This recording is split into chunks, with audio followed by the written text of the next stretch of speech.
इस नवरात्रा में कन्या पूजन के लिए जो मैं कुछ बातें कहना चाह रहा हूँ, और वो कन्या पूजन आप कल कीजिए, कल नवमी है, ठीक है।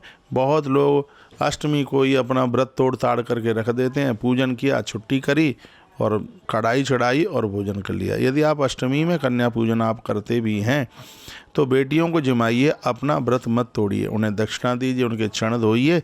वैसे हम लोग तो कन्या पूजन नवमी को ही करते हैं। कालिका पुराण में बहुत बड़ा विधान है उसका। ये विधान है कि कन्या पूजन 9 ही दिन होना चाहिए। यदि व्यवस्था है तो पहले दिन, दूसरा दिन। अब आज आप ये सुन रहे हैं कि पहले दिन की कितनी कन्या, दूसरे दिन की कितनी कन्या, तीसरे दिन की कितनी कन्या, चौथे, पाँचवें, छठवें और सातवें, आठवें दिन में कितनी कितनी कन्या, और लास्ट वाले दिन कितनी कन्या होनी चाहिए।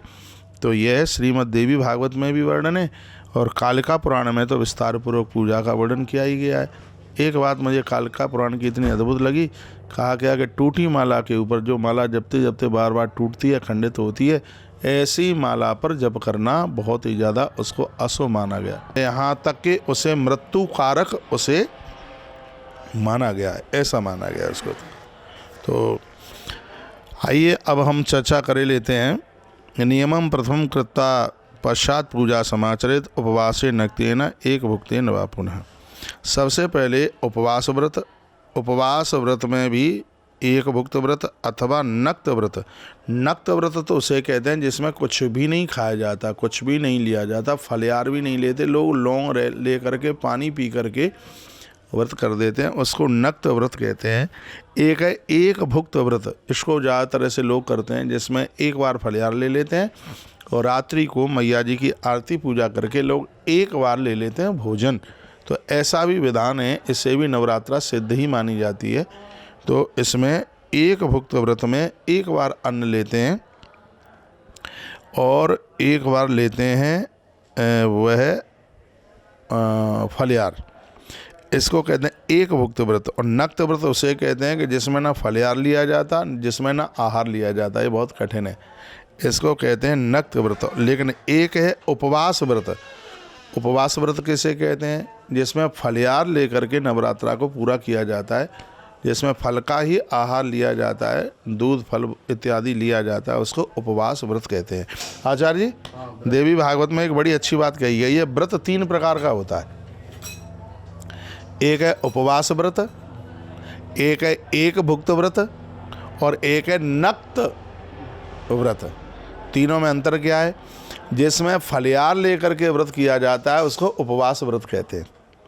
एक भुक्त व्रत में एक बार व्रत किया जाता है और एक बार आहार लिया जाता है रात्रि को पूजा पाठ के बाद में। उसका भी भारी महत्व बताया इस ग्रंथ में। उसको कहते हैं एक भुक्त व्रत। लेकिन एक और है, वो बड़ा अद्भुत है, उसका नाम है नक्त व्रत। नक्त व्रत में ना अन्न लिया जाता है और नक्त व्रत में ना फलहार लिया जाता, लिया ही नहीं जाता है। लोग जल पी करके, लौंग की बड़ी महिमा इसमें लिखी है, लोग लवंग ले करके, लौंग ले करके और इस पूरे व्रत को निकाल देते हैं, सिर्फ जल के ऊपर रहते हैं। इसमें पत्तियां, बेल की पत्तियां ले सकते हैं। नक्त व्रत में बेल की पत्तियों को लेने का उसमें विधान है, तो उसको भी नक्त व्रत। ऐसे व्रत की महिमा का बहुत ज़्यादा ही वर्णन किया। पूजन के पहले प्रार्थना करते हुए ये न कहें कि हम इतने बड़े पहलवान हैं कि ये हम बिल्कुल कर देंगे। इसमें प्रार्थना की जाती है मैया को, हे माँ आप ही पूरा कराएंगी तो ये अनुष्ठान, तो ये मेरा व्रत, तो ये मेरी नवरात्रा पूरी हो पाएगी। माँ को प्रणाम करें। यहाँ वैष्णो देवी की चढ़ाई पर भी यहाँ के महापुरुष कहते हैं, यहाँ के जो माँ के भक्त हैं वो कहते हैं बड़े बड़े पहलवान धराशायी हो जाते हैं, घोड़े पर बैठना पड़ता है उन्हें। यहाँ लोग अपनी ताकत से नहीं चढ़ सकते, यहाँ अपांग विकलांग लोग चढ़ जाते हैं ऊपर, दिव्यांग लोग ऊपर चढ़ जाते हैं। जब माँ की कृपा होती है तो कांख में बैसाखी लगा करके वो मैया के भवन में पहुँचते हैं। मूकम करोति वाचालम पंगुम लंघयते गिरिम। जब उनकी कृपा होती है तो बिना पाँव वाला व्यक्ति भी माँ के भवन में जा कर के पहुँच जाता है। यहाँ बड़ी सुंदर बात कही गई है कि अनुष्ठान में सबसे बड़ी बात तो ये है कि अपने अहंकार को ही दूषित करना होता है। और वो ये कहे कि मैं कर रहा हूँ और मेरे द्वारा हो रहा और ऐसे चढ़ जाऊँगा, ऐसे कर दूँगा, तो बिल्कुल उसमें किसी न किसी प्रकार का उसमें बिल्कुल व्यवधान चल कर के आ जाएगा। ये आगे 6 मिनट की लगा था, बाकी लगा। तो ये मैया के 3 प्रकार के व्रतों का वर्णन किया जा रहा है। और इस समय आप सत्संग टीवी पर तुलसी तपोवन यूट्यूब चैनल पर पूरे कार्यक्रम को आप लाइव टेलीकास्ट सुन रहे हैं। एक बार मैं फिर कहूँ, आप सभी भक्तों को नवरात्रा की बहुत बहुत मंगलमय बधाई, अष्टमी की बहुत बहुत मंगलमय बधाई और शुभकामनाएं। इस समय लाइव टेलीकास्ट आप देख रहे हैं और सीधे अष्टमी के महाव्रत से आप जुड़े हैं। और मैं कहूँगा इस समय कटरा की पावन भूमि पर अखंड यज्ञ, जिसमें 17 तारीख को ठीक 1:30 बजे 9,21,600 आहुतियाँ डल जाएंगी। गिन के 9,21,600 आहुतियाँ 17 तारीख को दोपहर 1:30 बजे के बाद में ही फिर इस यज्ञ की, इस यजन की पूर्णाहुति होगी। आज तारीख हो गई है 16 अप्रैल है, दिन है आज मंगलवार और आज है महाअष्टमी। माँ दुर्गा का अद्भुत दिन है, मैया को प्रसन्न करने का दिन है। ये 3 रात्रियाँ बड़ी अद्भुत हैं, 3 से 4 रात्रियाँ हैं। एक शंकर जी की शिव महारात्रि, कन्हैया जी की जन्माष्टमी और शरद पूर्णिमा की देवरात्रि और एक है नवरात्रा की अष्टमी की महारात्रि। ये निशाएं, ये रात्रियां, ये अपने आप में बड़ी अद्भुत हैं। तो आज यहाँ पर पूरी रात्रि भर सर्व औषधियों के द्वारा, यज्ञ तो 24 घंटे का चल ही रहा है, लेकिन रात भर उसमें महा औषधियों का प्रयोग किया जाएगा। तो ये बड़े लोग वो बड़भागी हैं जो उनके लिए, जिनके निमित्त यहाँ यज्ञ हो रहा है और हमारे ब्राह्मणों के द्वारा यह यज्ञ होने के लिए जा रहा है और वही आप सुन रहे हैं। आइए, नियमम प्रथमम कृत्वा पश्चात पूजाम समाचरेत उपवासे नक्तेन एक भुक्तेन वापुना। तीनों व्रतों की महिमा मैंने आपको बताई है। करिष्यामि व्रतम माता नवरात्रामनुत्तमम सायं कुर्मे देवी जगदम्बा ममाखिलम। पूजन के पहले हाथ में जल लेकर मैया से प्रार्थना करें, हे माँ जगदम्बे, इस पवित्र कार्य में आप सहयोग करें, आप मेरी संपूर्ण सहायता करें, क्योंकि यह मेरा अनुष्ठान, यह हमारा व्रत आपकी कृपा के बिना हे माँ नहीं हो सकता। यथाशक्ति प्रकृतव्यो नियमो व्रत तवे। एक दिन मैंने बोला है यथाशक्ति जितना हो जाए उतना, नहीं तो फिर आप जितना बोल दोगे उतना नहीं होगा तो उसमें अपराध लग जाएगा। लिखा है तो इस व्रत के लिए यथाशक्ति नियम रखते हुए उसके बाद मंत्र उच्चारण पूर्वक विधिवत भगवती जी का पूजन करें। इसमें माँ के पूजन की बहुत ज़्यादा महिमा है। पूजा में क्या क्या चीज़ें लेनी है, वर्णन किया। चंदन अगर कपूरई कुसुमस्य सुगंधिता मंदार कर जासो का चंपकई कर वीर कई। वर्णन चंदन अगर कपूर मंदार करंज अशोक चंपा कनेर के फूल ब्राह्मी और सुगंधित फूल बेलपत्र। कल हमने इसलिए तो बेलपत्र चढ़ाए थे, कल हमने बहुत बेलपत्र चढ़ाए। हम बिना प्रमाण के तो कोई बात ही नहीं करते। मालती ब्रह्म का पुष्पई तथा बिल्वदलई सुबई। बेल वृक्ष को, बेलपत्र को इसमें बहुत ज़्यादा पूजा में शुभ बताया गया। आचार्य जी कल हमने बहुत बेलपत्र चढ़ाए, इसको बहुत ज़्यादा शुभ माना गया। इससे हर प्रकार का अनिष्ट दूर हो जाता है। शंकर जी के ऊपर बेलपत्र चढ़ाते हैं, उसमें आपको धन मिलता है, संपदा मिलती है, लेकिन माँ भगवती को बेलपत्र चढ़ाने से हर प्रकार का अनिष्ट दूर हो जाता है। ये बहुत बड़ी बात है, ये प्रमाणित बात है। मैं श्रीमद् देवी भागवत के स्कंद 3 के अध्याय नंबर 26 के श्लोक नंबर 29 से आपको चर्चा कर रहा हूँ। यदि ग्रंथ आपके घर है तो आप बिल्कुल पढ़ लीजिए, बनावटी बात है नहीं। फलई नाना विविध रही प्रदातव्यम च तत्र वही नार केलर मातुलिंग दाड़मी कदली फलई। कल भी मैंने आपको निवेदन किया है कि मैया को भोग लगा करके उन्हें गंगा जल या नारियल का जल पिलाएं। एक किसी गिलास में, बर्तन में मैया के लिए नारियल जल रख दें।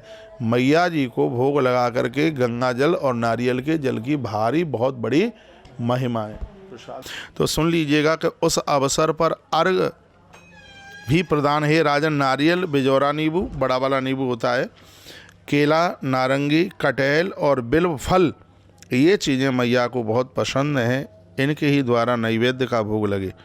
होम के लिए, मैया के हवन के लिए त्रिकोण को, चतुष्कोण को बहुत ज़्यादा शुभ माना गया है। त्रिकोण के मान के अनुरूप वेदी भी आप बना सकते हैं, ऐसा वर्णन किया गया है। वेदी की बात कही गई। विविध प्रकार के सुंदर द्रव्यों से प्रतिदिन माता भगवती का तीनों कालों में पूजन करें, प्रातः भी, दोपहर भी और शाम को भी। तीनों ही कालों में माँ की पूजा की बात कही गई है, ऐसा वर्णन किया गया है। और कहा गया है कि व्रती नित्य भूमि पर सोए, जैसे हम सोते हैं, भूमि पर सोए, व्रत करने वाला भूमि पर सोए, धुले हुए वस्त्र पहने और अमृत के सदृश फलहार है या भोजन है कुमारियों का पूजन करते हुए उन्हें जिमाए, प्रसाद रूप में वो फिर खुद ले। त्रिकालम पूजनम नित्यम नाना द्रव्य मनोहरई गीत वादित नित्यैष कर्तव्य महोत्सव। इसमें वो गीत वाद्य बजाए, नित्यम भूमि च शयनम कुमारी नाम च पूजनम। इसमें रोज जमीन में सोए, बेटियों का पूजन करे, प्रतिदिन करे। कितना करे? लिखा 9 कुमारी कन्याओं का पूजन कर ले यदि हो जाए तो। इसमें लिखा है कि 9 दिन 9 तो कितनी हो जाएंगी 9 दिन की? 81 हो जाएंगी। इतनी ना कर पावे तो फिर क्या करे?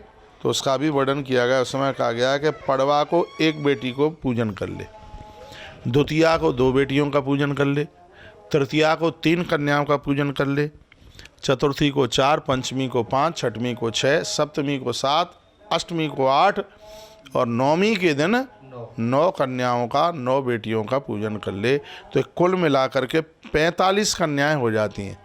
45 कन्या होती हैं यदि इसका योग किया जाए। पड़वा की 1, द्वितीया की 2, तृतीया की 3 और जाकर के लास्ट में नौमी की 9, तो इन सबको मिलाकर के 45 कन्याएं होती हैं। यदि आपने इस तरीके से 45 कन्याओं का पूजन करके उन्हें भोजन करा दिया है तो आपने एक बहुत बड़ा अम्बा यज्ञ संपन्न कर दिया। ये चर्चा हमने पूर्व में भी की है और आज भी हम अष्टमी के दिन ये चर्चा हम आपसे कर रहे हैं। इस तरीके से आप कन्याओं का पूजन और उन्हें भोजन कराएं। अपने धन सामर्थ्य के अनुसार भगवती की पूजा करते हुए बेटियों को दक्षिणा जरूर दें, उन्हें चुनरी उड़ाएं, ऐसा भी वर्णन है। हे राजन, पूजा विधि में 1 वर्ष की अवस्था वाली से कन्या और 10 साल की कन्या तक ही उसके पूजन का महत्व ज़्यादा बताया गया है। 1 साल से लेकर के 10 वर्ष तक लिखा है। 1 वर्षान कर्तव्या कन्या पूजा विधु नपा और परमज्ञात भोग्यानाम गंधाधीनम। लिखा है हे राजन, पूजा विधि में 1 वर्ष की अवस्था वाली कन्या। अच्छा, इसमें लिखा है कि 1 वर्ष की कन्या, मैं थोड़ा मिस्टेक में बोल गया हूँ। इसमें वर्णन किया गया जो 1 वर्ष की जो कन्या है वो स्वाद चाहती नहीं है तो उसको आप छोड़ करके फिर नीचे इसमें वर्णन कर दिया है कि 2 साल से लेकर के 10 साल तक इसमें वर्णन है। 2 वर्ष की कन्या, मिस्टेक हुई है, दोनों कान पकड़ करके ना कर करता, कैसे गलती हुई है। 2 वर्ष की कन्या से लेकर के 10 वर्ष की कन्या को आप भोजन में आप जमाइए। 1 वर्ष की कन्या को छोड़ दें तो उसको कुमारिका तू सा प्रोक्ता 2 वर्षाया भवेद दिया। तो अब वर्णन किया गया है कि इन बेटियों के नाम भी हैं जो 2 वर्ष की कन्या हो चुकी है, कुमारी कन्या है। जो कुमारी कन्या है वो कहिए जो 2 वर्ष की हो चुकी हो।